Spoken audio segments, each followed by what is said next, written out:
Selamat siang, Ibu Dwi Sulistya Rumianjono. Kami dari kelompok 8 yang meragamkan saya, Hairunisa, dan partner saya, Anissa Kirina dan Farisya Putra, ingin mempresentasikan pitch deck bisnis kami yang bernama Bisnis Tanam. Sumbu tanam dibuat karena adanya permasalahan yang serius mengenai food loss dan food waste di Indonesia, lebih pada jenis makanan sayuran dan buah-buahan. Masalah ini memberikan dampak yang besar terhadap lingkungan dan menimbulkan kerugian pendapatan petani. Sumbu tanam menyediakan solusi berupa produk pengawetan hasil panen yang dapat memperpanjang masa simpan hasil panen dan ramah lingkungan, berbahan fitosan dan silika di rentang harga 50 hingga 300 ribu. Kami juga memberikan solusi berupa Connect Tani yang membantu distribusi petani dan Putar Tani yang membantu petani mengatur inventory. Ini merupakan value proposition dari produk kami, yaitu dengan keunikan berbentuk produk pertanian inovatif berbahan alami dengan customer segment yang menargetkan petani sayur dan buah di Bogor sebagai solusi dari permasalahan yang telah saya sebutkan sebelumnya. Key metrics dari bisnis kami adalah jumlah pengguna dan presentasi keberhasilan produk. Unfair advantages kami berbentuk teknologi dan ekosistem yang terintegrasi. Kami akan menghubungkan dengan konsumen melalui kemitraan dan platform digital. Cost structure dan juga revenue streams akan dijelaskan lebih lanjut di slide berikutnya.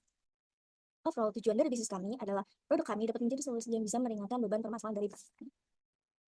Baik, selanjutnya adalah analisis pasar, di mana kami menganalisis di Indonesia sendiri terdapat 27,3 juta petani, di mana kami mengerucut kembali untuk menargetkan pasar kami di Jawa Barat dengan jumlah petani sebesar 3,1 juta 179.993. Kami menargetkan 5%-nya sekitar 9.000 berpotensi menjadi pengguna produk kami, khususnya di awal-awal penjualan. Nah, selanjutnya terkait segmentasi, targeting dan positioning, di mana kami menargetkan petani tradisional dengan kerugian besar, produk kami dijual dengan harga 50.000 sampai 300.000, dipromosikan melalui workshop dan juga media sosial, khususnya di media sosial yang sudah ada komunitas petaninya seperti Facebook. Untuk customer persona sendiri, di sini ada Bapak Yadi, 60 tahun petani saya, membutuhkan pelapis untuk mengurangi kerugian busuk panen. Dan juga di sini ada Bu Kosasi, 49 tahun petani buah yang memiliki masalah yang mirip dengan Pak Yadi. Lalu untuk analisis kompetitor sendiri, kompetitor menggunakan bahan dasar citosan dengan segmentasi harga berbeda. Nah, peluang kami di sini adalah menciptakan produk yang lebih praktis dan juga lebih efektif. Untuk validasi survei, dari survei 383 responden, 50% sudah menggunakan produk pelapis, 49% bersedia membayar 10.000 sampai 20.000, dan 70% ingin mencoba produk baru. Nah, key takeaway-nya kami masih membutuhkan lebih banyak responden untuk dapat memvalidasi pasar secara lebih akurat. Untuk analisis manajemen sendiri, di perusahaan kami, Anissa Kirina sebagai CEO, Muhammad Farisya Putra sebagai COO, dan Khairunisa Salsabila sebagai CFO, di mana di bawahnya masih ada manajer di bidang pemasaran, operasional, logistik, dan juga keuangan. Untuk proyeksi keuangan sendiri cukup menarik, di mana IRR sebesar 26,23% dan juga NPV 393 juta dalam 5 tahun dan ROI 43,82%. Cukup menarik untuk start masuk ke dalam perusahaan kami dan juga industri kami. Selanjutnya, kami juga telah menganalisis capital expenditure yang dibutuhkan untuk implementasi bisnis solusi kami, di mana terdiri dari PPE dan juga intangible asset. Kami juga telah menganalisis amortization dan depreciation schedule yang akan terjadi nantinya.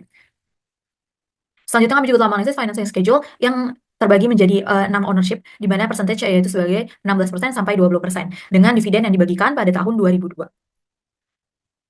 Selanjutnya, di sini ada financial projection, di mana proyeksi keuntungan dari tumbuh tani dengan 1 liter, 5 liter, 10 liter sampai tahun ketiga dengan asumsi pertumbuhan penjualan sebesar 30%.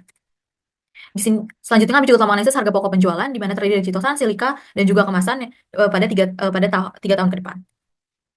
Selanjutnya, kami juga telah menganalisis laba rugi operasional perusahaan dengan menghitungkan sales, COGS, dan juga operating expense yang terjadi di perusahaan. Selanjutnya, kami juga telah menganalisis alur kas perusahaan, di mana dibagi menjadi operating activities, investing activities, dan juga financing activities yang menghasilkan ending cash balance sebagai yang tertera pada layar.